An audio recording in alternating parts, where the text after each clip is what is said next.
আহ, আমাদের যে লাস্ট ক্লাসে আমরা যেখানে ছিলাম সেটা আমরা এখন শুরু করতেছি, সেটা হচ্ছে ডিমান্ড এবং সাপ্লাই সম্পর্কে আমরা আলোচনা করতেছিলাম।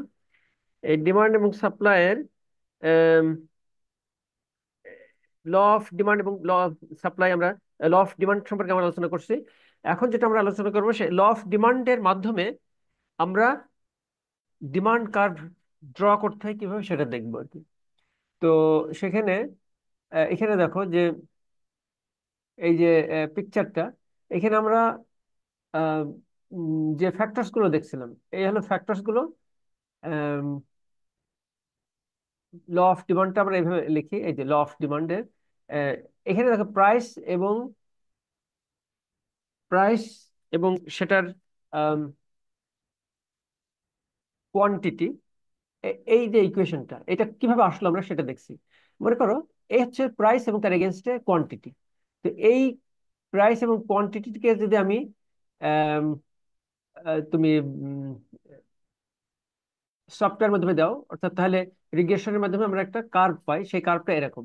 অর্থাৎ এখানে যেটা হচ্ছে সেটা প্রাইস, আমরা বলতেছি কি যে প্রাইসের সাথে ডিমান্ডের অপোজিট অপোজিট রিলেশনশিপ।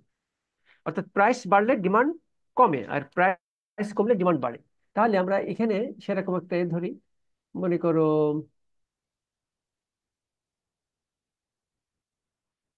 এখানে আহ, এখানে মনে করো প্রাইস, আমি একটা প্রাইস দিই, সরি, এ হলো প্রাইস আর এখানে হচ্ছে কোয়ান্টিটি।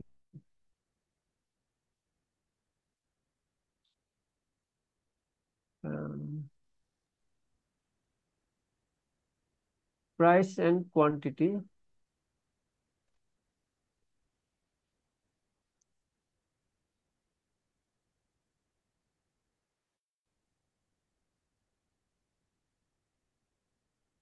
আচ্ছা, প্রাইস এন্ড কোয়ান্টিটি। আচ্ছা, 1 মিনিট একটু দাঁড়ান।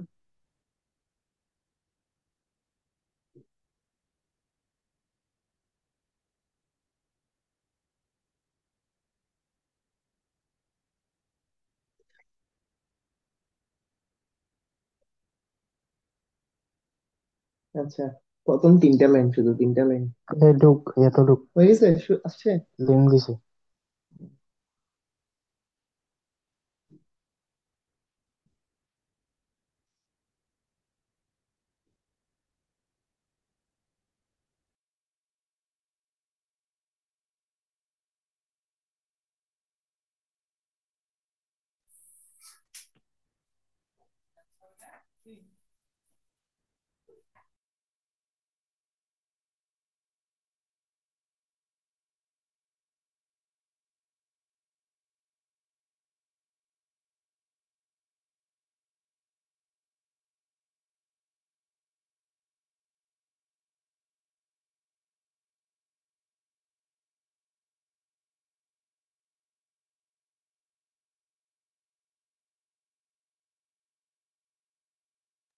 আচ্ছা দেখো, এই যে প্রাইস এবং কোয়ান্টিটি, তো কোন একটা জিনিসের প্রাইস আমরা দিই, মনে করো যে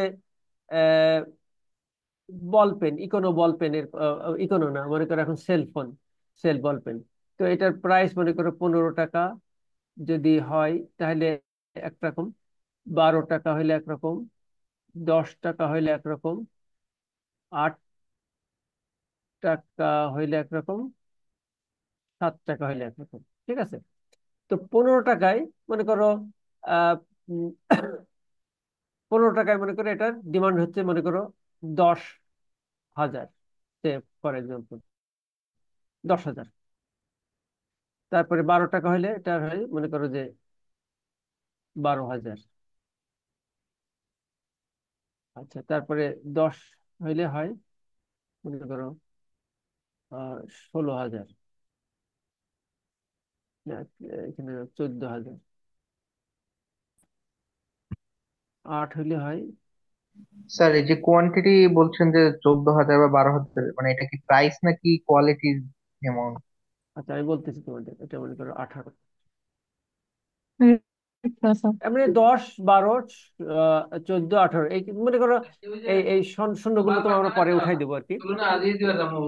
হ্যাঁ, তো এখানে মনে করো তোমার ইয়েস। তো এই তোমরা মিউট করে মিউট করে রাখো, সবাই মিউট মিউট করো। ভাবি কি বাইরের দুনিয়া মানে খুব সহজ। এই সাকিব ভাই মিউট করো। ওকে,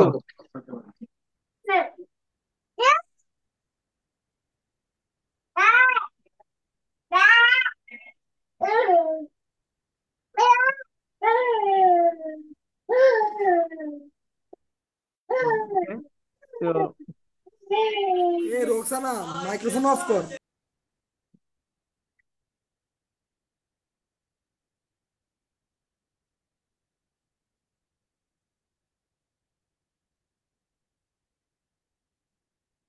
মিউট করলে।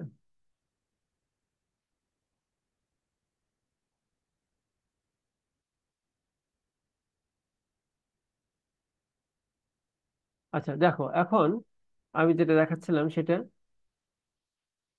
আম,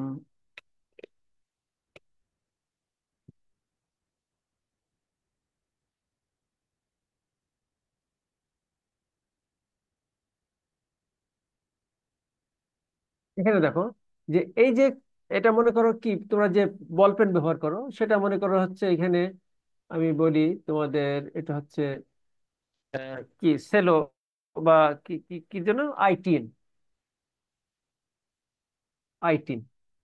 তো এই আই10 বল পেনের প্রাইস যদি 15 টাকা হতো, তাহলে মনে করো 10,000 কার্টুন বিক্রি হতো। 12 টাকা হলে আর একটু কমলে বেশি বিক্রি হতো, আস্তে আস্তে কমলে বেশি বিক্রি হতো। তো এইটা, এটাকে যদি আমি গ্রাফিক্যালি প্রেজেন্ট করি এইভাবে, মনে করো যে এইখানে প্রাইস আর এইদিকে মনে করো কোয়ান্টিটি দিলাম, কোয়ান্টিটি। আচ্ছা স্যার, প্রাইস তো বেশি যদি কমে থাকে তখন তো কোয়ালিটিও তো খারাপ হয়ে যেতে পারে না এরকম একটা না, মানুষের মধ্যে? সেটা পরের কথা, সেটা পরের কথা। এখন মনে করো এটা প্রাইস, প্রাইস হচ্ছে 15। এই যে 15, এখানে 15 হলে আমার ডিমান্ড কত হচ্ছে, এখানে মনে করো 10। তারপরে এখানে মনে করো এটা হচ্ছে 12, এরকম আমি ধরলি। তারপরে 14, তারপরে 15, আর এটা মনে করো 18। তাহলে এই বা এটার এগেনস্টে আমি একটা পয়েন্ট পেলাম এখানে। তারপরে 12-তে আমি একটা পাইলাম, এইখানে 12। 10-এ পাইলাম একটা, 10-এ মনে করো 14। তারপরে 8-এ পাইলাম মনে করো কত, 15।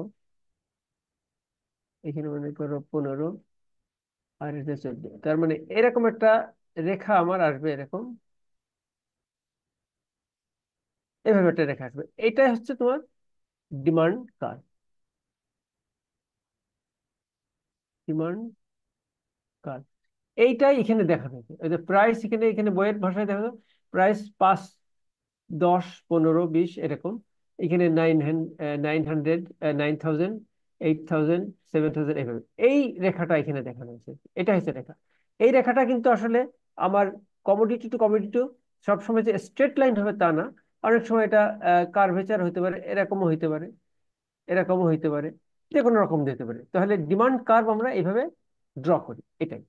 তো এই ডিমান্ড কার্ভের এই এই যে ডেটাগুলো যদি আমি গ্রাফিক মানে ইকুয়েশনে ট্রান্সফার করি, তো ইকুয়েশনে যদি আমি ট্রান্সফার করি তাহলে এটা কেমন হয়? এটা হয় তোমার এইরকম, এই কিউ ডি, অর্থাৎ মানে ডিমান্ড ফর কমোডিটি, এই যে কিউ ডি এখানে equal to A minus BP. অর্থাৎ এই ডাটা, এটা হচ্ছে তোমার ইন্ডিপেন্ডেন্ট ভেরিয়েবল, এটা হচ্ছে ডিপেন্ডেন্ট ভেরিয়েবল। এটাকে যদি আমি সফটওয়্যারের মাধ্যমে তোমার দিই বা রিগ্রেশন অ্যানালিসিস করি, তাহলে এরকম একটা ইকুয়েশন আছে। অর্থাৎ এই ইকুয়েশনটা তোমার এখানে আমরা বলতেছি যেটা এই আহ, এটাকে আমরা বলি demand equation, Q D equal to function of P, price. তো এটা আমরা এভাবে লিখি এ মাইনাস বি পি। এখন এখানে দেখো, যদি তুমি একটা নির্দিষ্ট সংখ্যা, এটা ধ্রুবক, এটা কনস্ট্যান্ট বলে আর কি। তো এখানে আমরা এরকম বলি, মানে মনে করো 100, মাইনাস, না এখানে মনে করো যে 2100 মনে করো, না মনে করো হ্যাঁ 2100 মনে করো, মাইনাস 10 পি এক্স, মানে 10 পি, 10 পি। এখন এইটাকে যদি আমি এখন পি এর মান যদি বিভিন্ন বসাই তাহলে কি হয়, তাহলে দেখো আম, উম, এই পি এক্স এর মান এখানে এই যে 15, 12, 10, 8, 7 এখানে বসালে আমি এরকম ভ্যালু গুলো পাবো আর কি, অর্থাৎ কিউডি এর মান পাবো। এটা হচ্ছে কিউডি, এটা হচ্ছে কিউডি। স্যার এই যে এখানে যে স্যার এর মান আসছে 2100, স্যার এটা কি কনস্ট্যান্ট, মানে এটাই হবে সব সময়? হ্যাঁ এটা ওই যে এম এক্স প্লাস সি না, ওই যে এম এক্স প্লাস সি, এটা আছে সি, এটা হচ্ছে সিম্পলেস্ট ফর্ম। তোমরা যে স্ট্রেট লাইন ইকুয়েশন দেখছো, এম এক্স প্লাস সি সেটা আর কি, এই সেটার ফর্ম আর কি।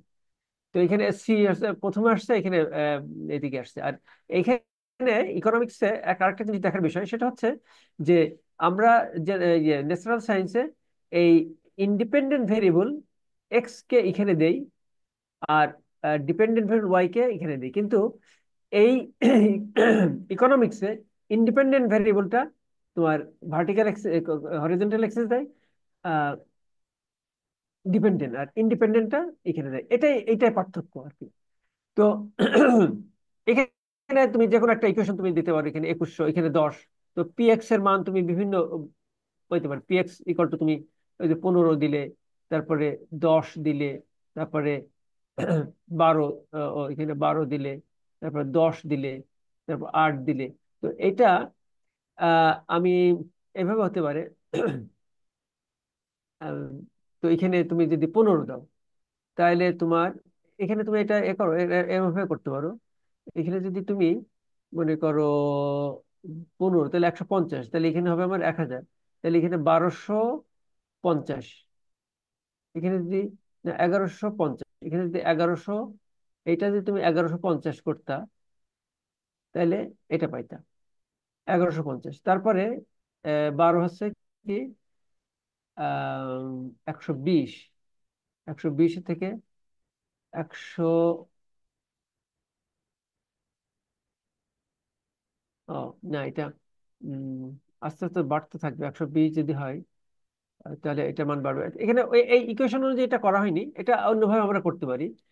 তো আরেকটা করি আমরা, মনে করো যে এখানে 100, 1100 না, 1150 মাইনাস 10 px, তাইলে প্রথমে এইটার জন্য আসতেছে আমার কত, 1000 আসতেছে, 1000। 12-র জন্য আসতেছে আমার কত, এই 1150 থেকে আমি যদি 150, 100 বাদ দিই তাহলে কত হচ্ছে, 1030, তাই না?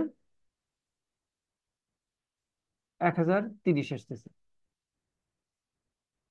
এইভাবে বাড়তে থাকবে। 10 হলে কত আসতেছে, 10 হলে আসতেছে আমার 100, তার মানে এখানে আসতেছে 1050, এইভাবে আসতেছে। তো এইগুলো, এই প্রাইস এটা আর এটা কোয়ান্টিটি, এটা যদি আমি একটা গ্রাফিক্যালি প্রেজেন্ট করি তখন আমরা এই ডিমান্ড কার্ভটা পাই। এখানে আমি আহ, আহ, মানে হুইমজিক্যালি মানে অ্যাসাম্পশন করে ধরছি যে এটার এটার ইকুয়েশনটা ভিন্ন হবে, এটার মতো হবে, স্ট্রেট লাইন হবে নাকি। তো এখানে এইটাকে আমরা বলি simplest form of demand equation এইটা। যেমন এখানে এটা হলো। আর এটার কমপ্লেক্স ফর্ম যদি আমি করতে চাই তাহলে আমার হবে কি দেখো,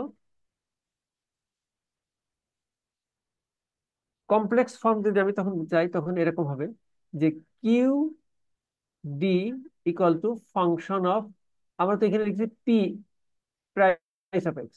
আর যদি আমি কমপ্লেক্সটা হয় তাহলে কিউ ডি ইকুয়াল টু, ও QD equal to is a function of P X হবে পি, তারপরে বলছে না যে প্রাইস অফ রিলেটেড গুডস, অর্থাৎ প্রাইস অফ সাবস্টিটিউট গুডস, তারপরে প্রাইস অফ কমপ্লিমেন্টারি গুডস, তারপরে ইনকাম আই, তারপরে ইনকাম ডিস্ট্রিবিউশন, মনে করো আইডি, এরকম অনেকগুলো হবে। এইগুলো দিয়ে আমি যখন ইকুয়েশন বানাবো